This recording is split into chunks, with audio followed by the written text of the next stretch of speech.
Rock salt isn't just sodium chloride. Up to 10% of it can be poisonous heavy metals like cadmium, plutonium, arsenic. This might be the best our cleanup site has ever looked.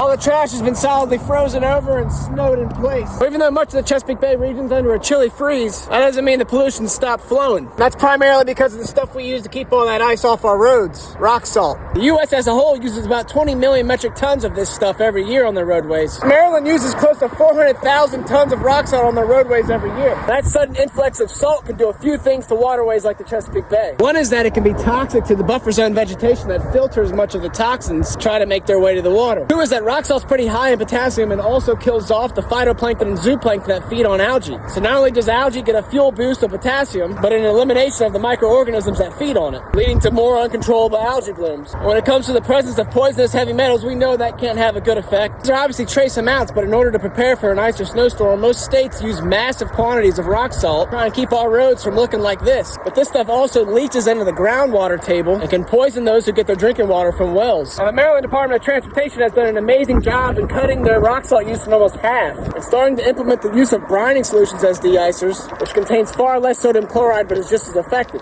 The trouble is that when rain's mixed in with the precipitation, it has a tendency to be able to easily wash away the brining solutions put on the roads, which kind of keeps rock salt as one of the go-to trusty solutions for de-icing. So who knows, maybe some sort of future technology can bring in some sort of alternative solution. Maybe artificial intelligence can work on how to de-ice our roads in an environmentally friendly way.